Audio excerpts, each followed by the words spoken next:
Ngayong Biyernes sa DOST Report. Bago ang kapaskuhan, ating ipagpapatuloy ang usapan tungkol sa kolaborasyon ng Pilipinas sa iba't ibang bansa sa usapin ng agham, teknolohiya at inobasyon para sa huling yugto ng Science for Cooperation, International Partnerships for Innovation Interview Series. Makasama natin sina Russian Ambassador to the Philippines, His Excellency Marat Pavlov, at Honorable Robert Ferrer Jr., ang Charge d'Affaires of the Philippine Embassy in Moscow. Alamin yan at iba pang Science for the People projects ng Department of Science and Technology mula mismo kay DOST Secretary Fortunato Poy de la Peña. Pakatutukan natin yan sa DOST Report tuwing Biyernes alas 4 ng hapon sa DOST TV Facebook page at YouTube channel.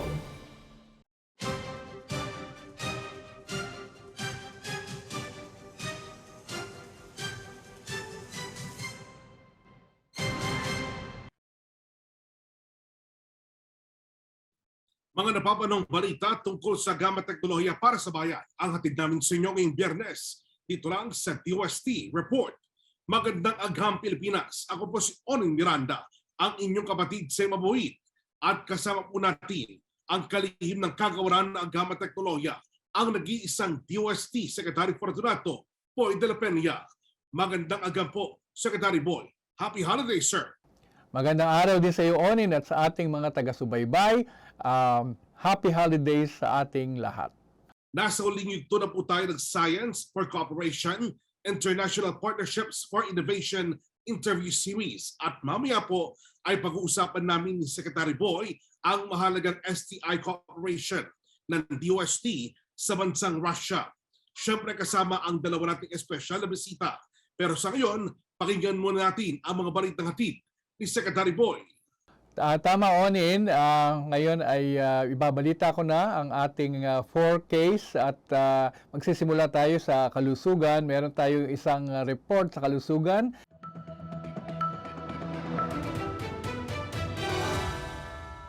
The first report comes from the DOST Philippine Council for Health Research and Development about their funded research project which was implemented by Ateneo de Manila University. The research has found that less barriers in public transport reduces the risk of COVID-19 transmission. This study, which was led by Dr. Joel Makiling of the Ateneo de Manila University, and which was conducted from May to October 2021, aimed to identify significant risks of disease transmission among passengers of buses, the LRT, and the MRT. To analyze the risk in public transport, the study team conducted 3D simulations using a commuter bus, LRT2, and MRT configurations. Results of this study show that the number of barriers and their arrangement greatly affect the airflow within the vehicles. Barriers can be the seats with backrest, acetate or plastic barriers, and face shields, among others.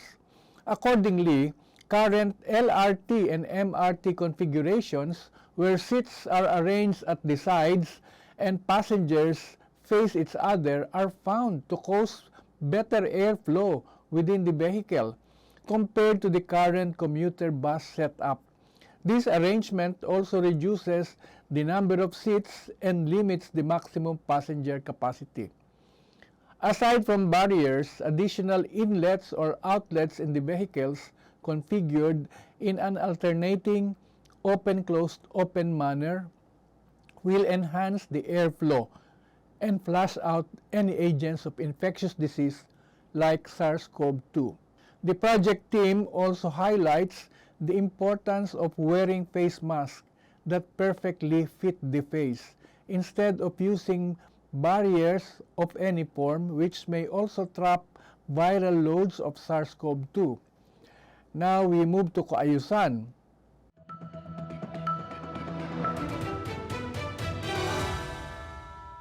And the first report here is that the Cardona Multipurpose Cooperative has expressed interest to adopt the DOST Forest Products Research and Development Institute Bamboo Musical Instruments Technology or BMI technology. Representatives from Cardona Multipurpose Cooperative expressed their desire to adopt the bamboo musical instruments technology after having visited the BMI Innovation Center of the DOST FPRDI in Los Baños to test the bamboo marimba prototype. The Cardona Multipurpose Cooperative is producing engineered bamboo products and would also like to add the BMI in their product lines and make the town of Cardona known for bamboo musical instruments. Two of their instrumentalists tried the marimba and enjoyed playing some melodies. The BMI Innovation R&D program aims to apply science in developing and improving the bamboo musical instruments. With locally developed technologies, it seeks to improve the processing and to hasten the production of these instruments. It also endeavors to awaken the public's appreciation for bamboo musical instruments and how these are closely interwoven with the lives of indigenous groups. The Bamboo Musical Instruments Program is a collaboration of DOST FPRDI, UP Center for Ethnomusicology, UP Electronics and Electrical Engineering Institute, and the Philippine Normal University, with funding support from the DOST Grants in Aid program. The next report, still on kabuhayan, comes from Northern Mindanao. Our Northern Mindanao Food Innovation Center presented 7 innovative food products which are now ready for technology adopters. 7 newly developed nutritious and functional food technologies were presented during the recently concluded Northern Mindanao Food Innovation Center Exposition 2021, which was held on November 21 via Zoom platform. The innovative food technologies are now ready for commercialization and technology adoption. These are the green mango and sinkamas pulveron, the protein-rich soy sinkamas cookies, the fiber-enriched chayote cookies, all-natural chayote calamansi concentrate, and the hassle-free kinilaw mix, or plus the all-natural sibujing powder and color-stable chili garlic in oil.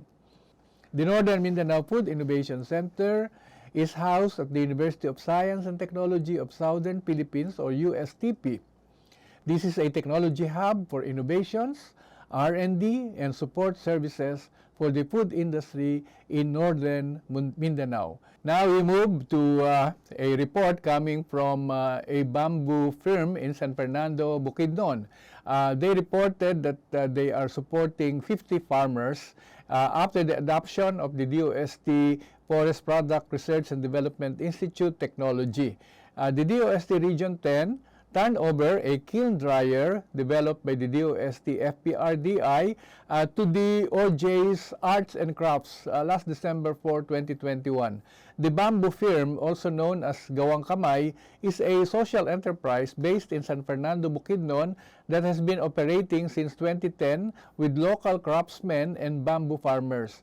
5 workers from indigenous groups are behind their artistic lamps, wall decors, and other bamboo handicrafts. Furthermore, about 50 indigenous people, farmer members of their association, benefit in the success of the enterprise as suppliers of their bamboo and recipients during their outreach activities. The kiln dryer reduces the moisture content of lumber to the desired level. This significantly boosted their production, reduced their post-harvest losses, and improved their product quality. Now we move to the kaayusan reports.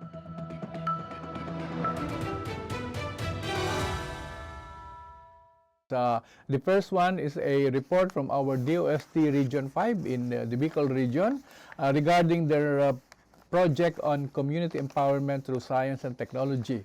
They have established a solar water pump, or they have put up a solar water pump for domestic water use in Barangay Bago, resettled at Anislag resettlement site.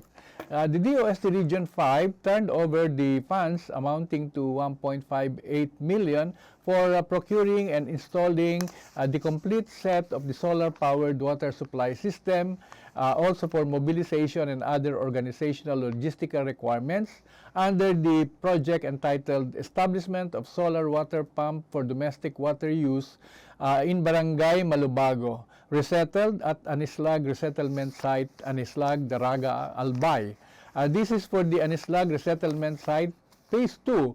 The project is projected to solve at least 30% of the water supply demand of the resettlement site. LGU Daraga started the installation of the solar water pump in August 2021 and was completed during the second week of this December. In addition, the local government unit provided a 1,700-liter reservoir that will be used by around 30 families daily. The residents will undergo rotational water service as an initial plan, while the additional reservoir will be placed in other sites to complete the 8,000-liter reservoir, which is still ongoing.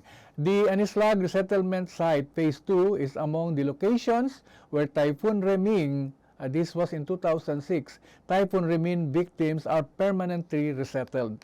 The site is elevated more than 250 feet above sea level and one of the areas unserved by the Daraga Water District. The next item is actually a report that was given by our Undersecretary for Disaster Risk Reduction and Climate Change Adaptation, Yusek Renato Solidum, when he presented the so-called Disaster Risk Reduction and Climate Change R&D partnerships with state universities and colleges and higher educational institutions at the recent full council meeting of the National Disaster Risk Reduction and Management Council. Presented were 31 DOST SUC's R&D programs and initiatives covering basic research, health, agriculture, and natural resources and industry, energy, and emerging technologies. Among them were the following. RiskCom for DRM. This is empowering at-risk communities through disaster risk communication, which is aiming to empower vulnerable communities in selected upland, coastal, and mined areas through risk communication to effectively manage disaster risks confronting them. The implementing agency here is UP Los Baños. We also have smarter approaches to reinvigorate agriculture as an industry in the Philippines, or SARAI, which aims to reduce climate risk by providing agricultural stakeholders with site-specific crop advisories. SARAI advisories focus on integrating local weather data and drought forecast with farm management activities, specifically nutrient and water management and proactive pest and disease monitoring. Again, the implementing agency here is UP Los Baños. Then we have the project entitled the Catchment Susceptibility to Hydrometeorological Events, which aims to use different tools and models to assess river styles and associated dynamism, to quantify sediment budgets and model flood risk, and to create scenario-based numerical morphological modeling. Again, well, the implementing agency here is the UP Training Center for Applied Geodesy and Photogrammetry. And then we have the Philippine Groundwater Outlook Project, which aims to deliver a robust set of methods, models, and frameworks that are consistent, accessible, and transferable between water-critical regions within the Philippines. The implementing agency here is Ateneo de Manila University. In conclusion, during the NDRRMC meeting, the following three messages were conveyed by DOST for the National Disaster Risk Reduction and Management Council and its member agencies. First is that greater priority should be put on sharing and disseminating scientific information. Second, that synergies with the climate change, disaster risk reduction, and sustainable development agenda should continue to be articulated and leveraged, and that enhancement of the periodic synthesis reports on disaster risk reduction and climate change to help institutions break the silos and bridge the gap in the conversation on disaster risk reduction and climate change. Now we move over to kinabukasan.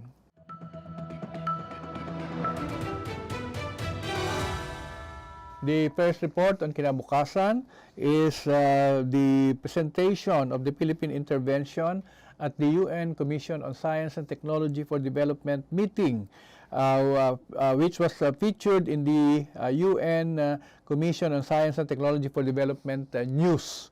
The Philippine intervention was made by DOST Undersecretary Rowena Cristina Guevara in the UN CSTD 2021 to 2022 Intersessional Panel Meeting. And her intervention has been recognized by the United Nations Conference on Trade and Development, or UNCTAD, in its news article entitled "Why Global Cooperation on Science, Technology, and Innovation is More Crucial Than Ever."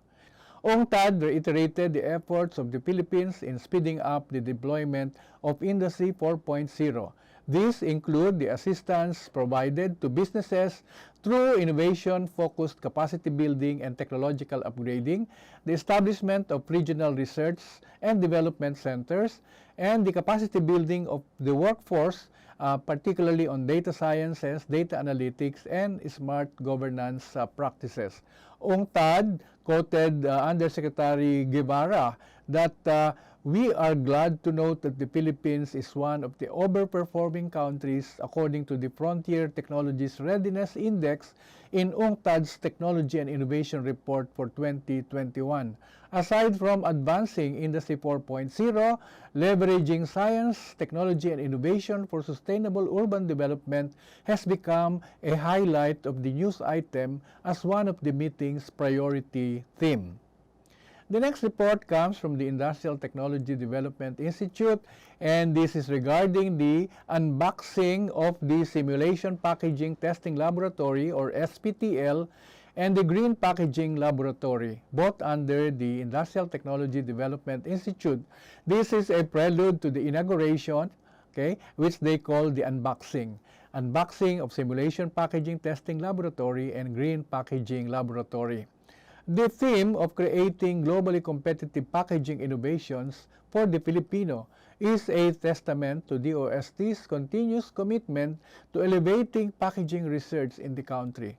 The project, which is the last of the DOST's Big 21 in 2021 state-of-the-art facilities to be made in public, is being implemented by the DOST Industrial Technology Development Institute Packaging Technology Division, or PTD.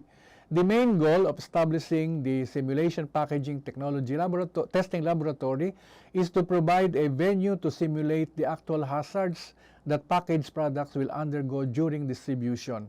Overall, SPTL can design and test the performance of transport packaging for all types of products such as food, furniture, house decor, pharmaceuticals, cosmetics, personal care products, and soon, dangerous goods. On the other hand, setting up the Green Packaging Laboratory is one of the DOST's endeavors to provide packaging options, alternative packaging materials, and green and sustainable technologies.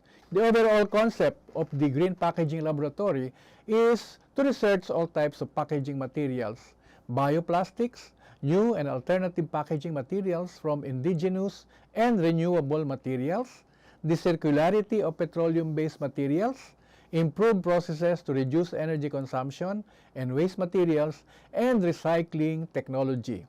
SPTL and GPL are expanding the existing capability of the Packaging Technology Division in smart packaging, retort packaging technology, modified atmosphere packaging technology, packaging safety, and contaminants to ensure consumer safety and label design. These two laboratories are open for partnership and collaboration with the industry, private sector, academe, and other government units in packaging research, innovation, and development of packaging standards. The next report on kinabukasan is regarding the status of the Mold Technology Support Center, which is being constructed now.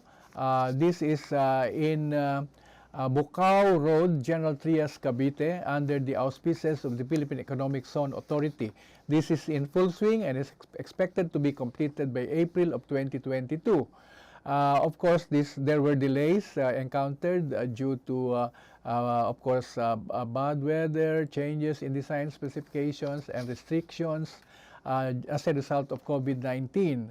Upon completion of the Mold Technology Support Center building, all the donated equipment by the Republic of Korea will be installed therein and commissioned.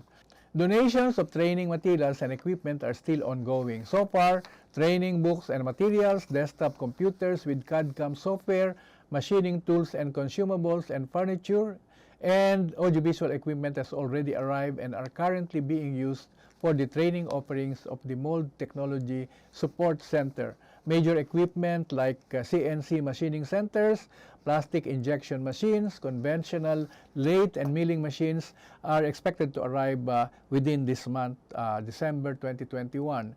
The training deliverables, which include the training of technicians and engineers, was also made possible by using this audiovisual equipment, desktop computers and software that were already delivered by the Korean donors, okay, and now temporarily housed at the Metals Industry Research and Development Center in Bicutan, Taguig City. For 2020, a total of 1,540 participants were already trained under 28 training programs, while from January to October 2021, 25 training programs were offered, benefiting 1,821 participants.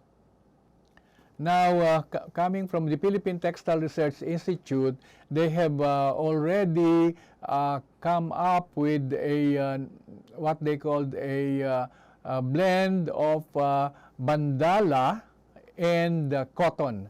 Bandala is a new textile fiber source. It is from a natural back cross of abaca and the wild banana pakol variety, which is resistant to the bunchy top virus. Using PTRI fiber pretreatment technology, the material is transformed into a spinnable fiber, which is spun into a natural yarn for the crafting of Philippine tropical fabrics. Now, for the last item, we would like to report that after 2 stages of screening, the Philippine Science High School system released the official qualified incoming grade 7 for school year 2022-2023. Results can be found at www.pshs.edu.ph. There are 1,667 successful principal qualifiers out of the 10,772 applicants. There are 3 females for every 2 males who qualified, and 55% of the qualifiers are coming from public schools. The qualifiers have to contact immediately the registrar or the campus director of the Philippine Science High School campus where they are qualified to enroll. The deadline for slot confirmation of principal qualifiers is on January 28, 2022 for the main campus qualifiers and February 11, 2022 for regional campus qualifiers. The Philippine Science High School campuses shall announce specific schedules of other enrollment activities. After the deadline, the Philippine Science High School will call on the alternate qualifiers for unfilled slots. Alternate qualifiers are from among the Stage 1 qualifiers. That ends my report for this week. Maraming salamat sa inyong pagsubaybay. Maraming salamat po, Sekboy. Natunghayan po ninyo ang kabuuan ng DOST updates para sa nagdaang linggo.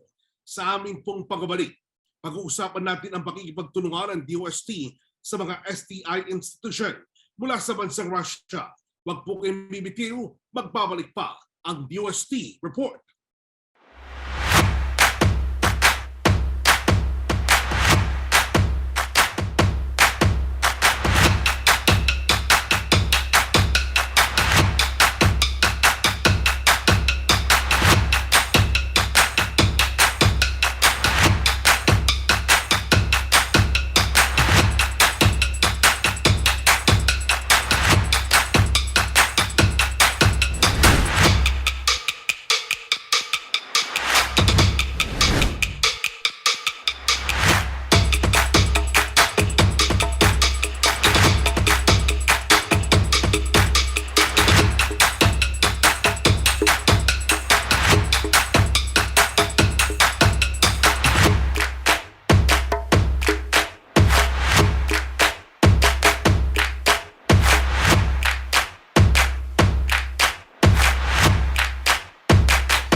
Binabati ko ang lahat ng ating mga taga-subaybay, ang ating mga kasama sa iba't ibang bahagi ng mundo ng isang maligayang Pasko. At sana ay ma-enjoy ninyo ang ating holidays na darating. Siyempre, kasama ang ating mga mahal sa buhay. At sabi nga nila, mas masaya ang Pasko kung tayo ay makapag-share ng ating mga blessings sa ibang tao. Maraming salamat at maligayang Pasko po.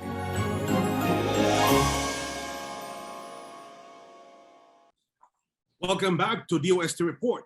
For the past 3 weeks, we heard about the many beneficial projects and programs in science, technology, and innovation brought about by the established and productive collaboration of the Philippines with other countries and international institutions. And today, we're in the 4th and final episode of the Science for Cooperation International Partnerships for Innovation interview series. That's right, Onin. And for our final episode in these interviews, we will be talking about our growing cooperation with Russia. With that, let us welcome our distinguished panel of guests, His Excellency Marat Pavlov, Russian Ambassador to the Philippines, Honorable Robert Ferrer Jr., Chargé d'Affaires of the Philippine Embassy in Moscow. Welcome to our program. Thank you so much. Let us start the interview with the Russian Ambassador to the Philippines, His Excellency Marat Pavlov. Good day, Ambassador. Good day. Good day, poor, as I know that should be done.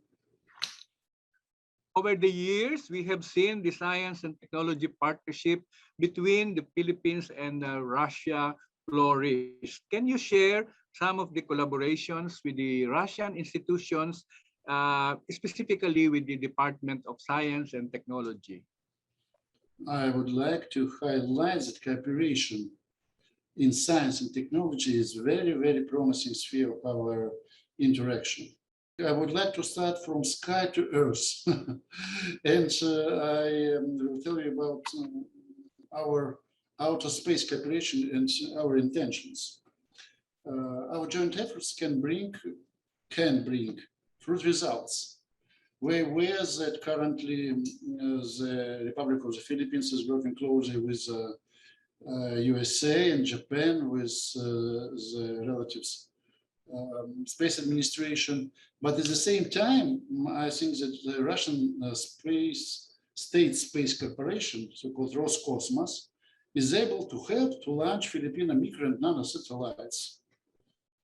And also there is a prospect of assisting in establishing a receiving station for the global navigation satellite system, so-called GLONASS.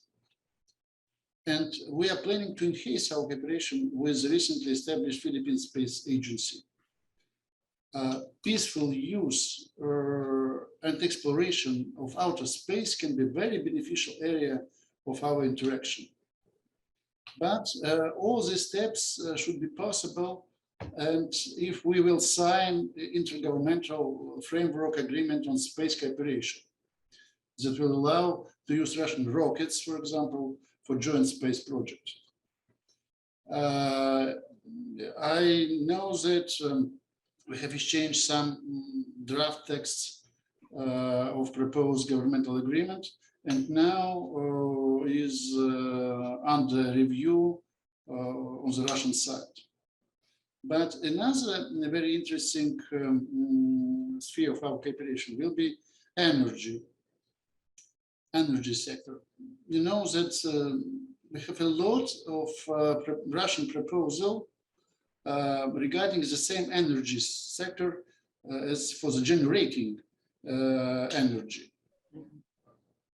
Russian proposal beginning from the construction of small modular reactors or floating nuclear powers plants, and to relaunch the Bago nuclear power plant. But now all this project we have just discussed at the highest level.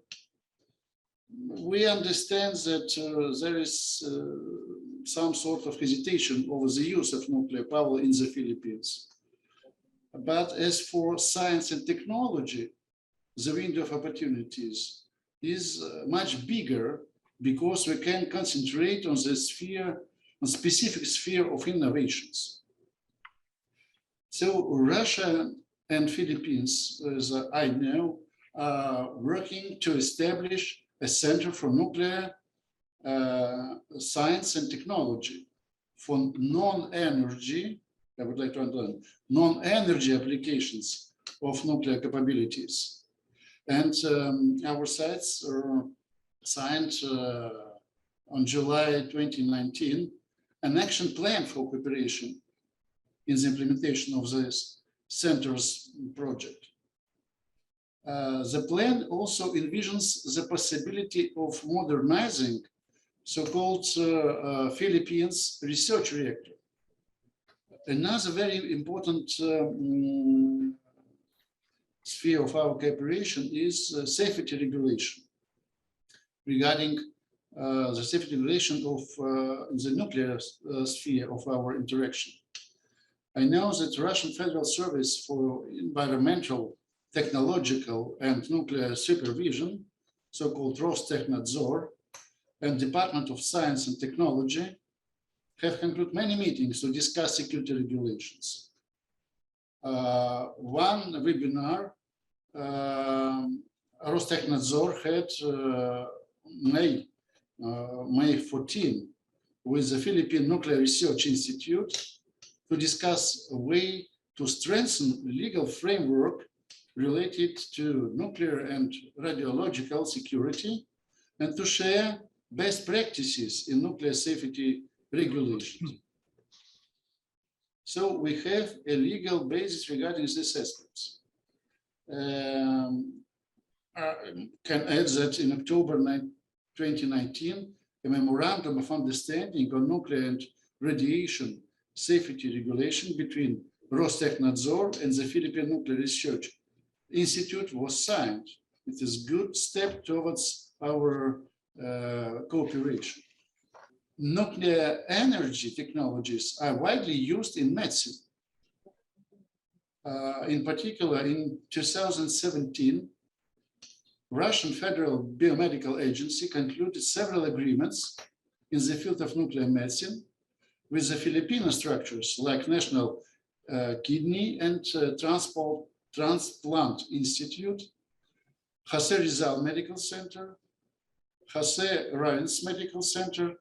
I'd like also to mention another very important sphere of cooperation in the nuclear sphere is agriculture. Because nuclear energy technologies are widely used in this sphere, in agriculture, to extend the shelf life of fresh fruits and vegetables by sterilization, so that local Philippine products can be delivered to distant countries like Russia. It will also increase the volume of the Philippines agriculture export capabilities. In July 2018, the establishment of an irradiation facility in Dasmariñas, working with Russian equipment. Ambassador Pavlov, the importance of our cooperation with Russia was also highlighted in our COVID-19 response. Can His Excellency share about this partnership? Surely. It's a very important and very interesting question, because when the new coronavirus disease broke out last year, the Russian government assumes that the only solution to this problem is the creation of own vaccine and mass vaccination to achieve a herd immunity. The pandemic of COVID-19 has again demonstrated that Russian medicine is one of the best in the world. It managed in a short period of time, just in August 2020, we registered the first COVID-19 vaccine, Sputnik V, developed by the scientists of one of the world leading research center. It's well known in the Philippines also. And the Philippines was among the first countries we offered Sputnik V. But due to the long bureaucratic procedure, it was only the 52nd country that approved our vaccine. It was in March 18. I know that it was a very intensive consultation between our leaderships because after the telephone conversation on April 13, on April next day after, on April 14, Russian-Philippine contract to deliver 10 million doses this year was signed. We started with small supplies in May, but in the beginning we have some delays because of high demand of our vaccine in Russia as well, all over the world. But nevertheless, we fulfilled our contractual obligations already in November. The negotiations on other very efficient Russian vaccine, Sputnik Light, is underway. It was just approved by FDA on August 20, and we are looking forward to their successful conclusions. The first pilot delivery, it was some kind of 5,000 doses, was already received by the Philippines on November 19. And as I know, it was successfully distributed in such remote areas like Mindanao, that the Russian Direct Investment Fund is also working on the possibility of establishing a vaccine manufacturing facility in the Philippines. And we are open for any kind of cooperation with reliable local partners that have solid technological and financial capabilities. Thank you. Thank you again, His Excellency Marat Pavlov, Russian Ambassador to the Philippines. He will still be joining us in answering the media questions later on. For now, let us move on with our next special guest. Please welcome Honorable Robert Ferrer Jr., Chargé d'Affaires of the Philippine Embassy in Moscow. Good day, C.D.A. Ferrer. Hello, magandang hapon po dyan. Magandang umaga dito sa Russia, Armenia, Belarus, and Kazakhstan. Good day, Charge d'Affaires Robert Ferrer. Our Philippine embassies abroad have been very supportive of the Department of Science and Technology in its science diplomacy endeavors. May we know what is the significant role that the Philippine Embassy in Moscow has been playing in pursuit of a stronger science and technology cooperation with Russia? Thank you very much, Secretary de la Peña. Alam niyo po, Russia is a powerhouse in science and technology, nuclear science, space cooperation. During the hearing for confirmation of Ambassador Igor Bailen, he mentioned his dream of sending a Filipino astronaut in space. And Russia is one of our partners because we have an agreement with Roscosmos. We hope it will be signed during the 45th year of anniversary of bilateral Philippine-Russia relations. The period ends in June 2022, so we hope to do that. So that's one of our main assignments po, sir, from the President, from the Secretary, to pursue that agreement. And the embassies play a very important role, especially when you send the delegations to Moscow, Armenia, Belarus, Kazakhstan. So I note that in 2018, DOST Undersecretary Rowena Guevara had a scientific visit in Russia and met with Rosatom, Rostechnadzor, and Roscosmos. So the fruitful visit was made possible through the support of the on-site embassy personnel. So we give the logistical, transportation, and substantive support as long as DOST requests for it. We are here po for you, sir. Can C.D.A. Ferrer share some of his memorable experiences on the Philippines' collaboration with Russia, specifically on science and technology? Thank you very much. Well, I was not here in 2017 when the President made his first official visit to Russia, but I saw the record number of agreements signed during that time. So it is a testament to the determination and commitment of both Russia and the Philippines to grow and strengthen their bilateral relations. I have seen that there is a lot of growth and increased high-level contacts in the years following that visit. And this momentum was sustained po, and commitments were reaffirmed when the president returned to Russia for his second official visit in October 2019. So this was very memorable for me po, having had dealt with science issues when I was alternate permanent representative to the IAEA in Vienna, and I worked very closely with PNRI and DOST. So it's a pleasure for me to continue working on some of these nuclear science and technology issues, including the peaceful use of nuclear energy, in which we can partner with Russia in eventually making a reality our dream of a nuclear power program. Once again, thank you, Chargé d'Affaires of the Philippine Embassy in Moscow, Robert Ferrer Jr., for gracing our program today. Now let us hear from the DOST Secretary Fortunato de la Peña for his message to our honorable guests. I would like to express thanks and sincere appreciation for giving us time, Ambassador and Charge d'Affaires, for this interview. This is the last of our interviews pertaining to bilateral and multilateral relations. Of course, it's not only in research and development where collaborations can take place. We, of course, hope that in the near future, the collaborations will also be in terms of exchanges among our students, whether particularly at the graduate level. So we hope to see, of course, Filipinos going to Russian universities in specific areas, and of course also Russian students coming in. Okay, I think that is where we can derive a lot of synergy from the exchange that we will have. And I particularly take note of the mention of collaboration in the area of nuclear medicine, because we really need this in addressing our needs for addressing diseases that can be helped by nuclear technology.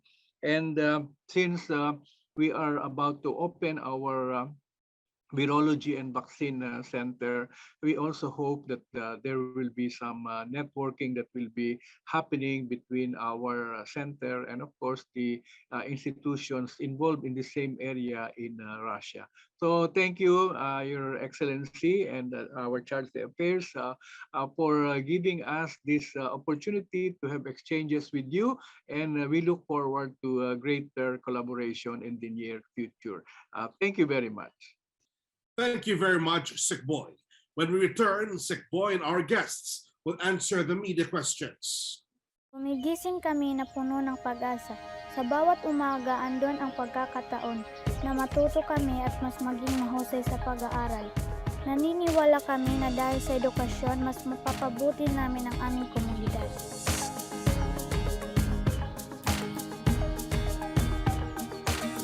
Sa episode na ito, matutunghayan natin kung papaano magkakaroon ng supply ng kuryente ang liblib na pamayanan. Samahan ninyo kami sa isang kamangha-manghang kwento ng pangarap at pagtuklas dito sa Siyensikat, Pinoy Popular Science para sa lahat.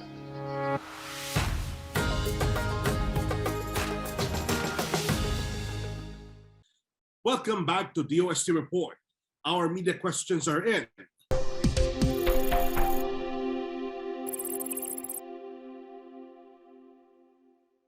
Secretary de la Peña and our guests will answer some of the media questions. It's time for Itanong Mo kay Sick Boy. For our first question, this now comes from Divina Pastora Reyes of Unlad Bayan, NCR News Weekly. Ambassador Marat Pavlov, are your activities in Russia on science and technology not affected by the prevailing pandemic? Among those activities that you had difficulties, how are you able to adjust them? Thank you so much. Very interesting question. Because it was just discussed in April in the Russian city of St. Petersburg, where the International Labor Forum took place, and the participants also discussed the same problem that you mentioned. You know that it was a special address of my president to this forum, and the Russian president highlighted that pandemic has affected all countries and their economic activities in the world. We can say that it changed our way of life, but at the same time brought some innovation as well.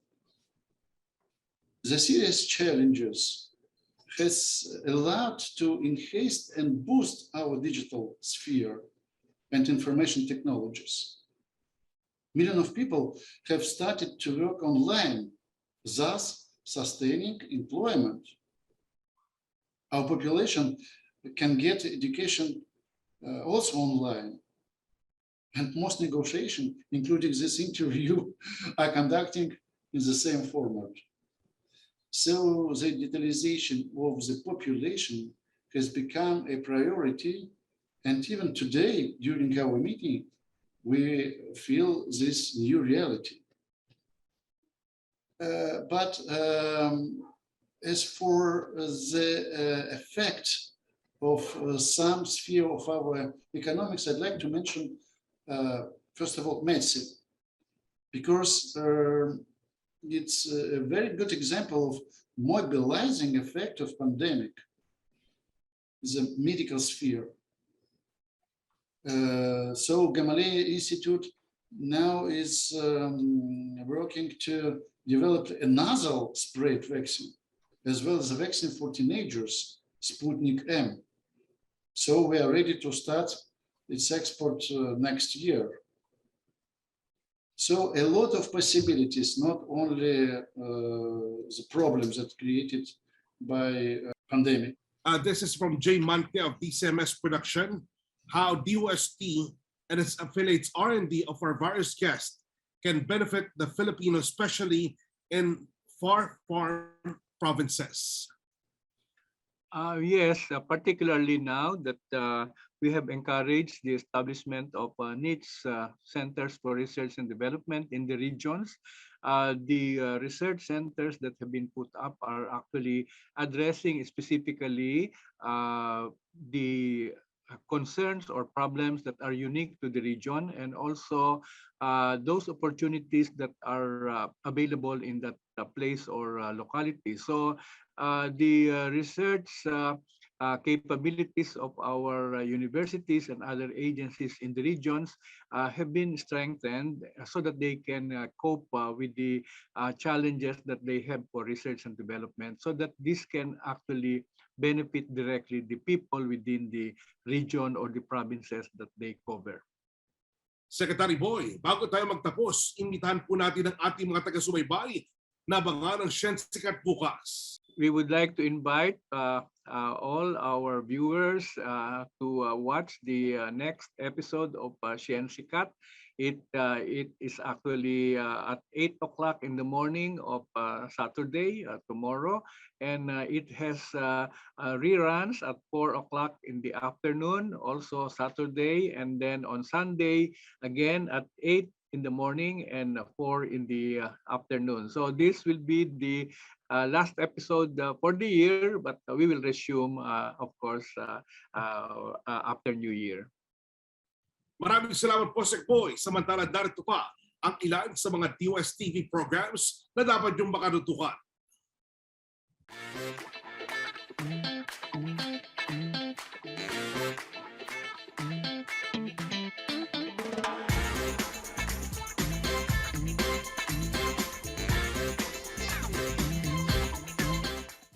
Mas marami pang balita mula sa mundo ng agham at teknolohiya ang ating pag-usapan. Kaya tutok lamang po sa DOST TV Facebook page at YouTube channel. Ito ang mga balitang may kinalaman sa agham at teknolohiya para sa bawat Pilipino straight from the S&T Authority ng bansa. Ito ang DOST Report. Happy holidays po sa lahat.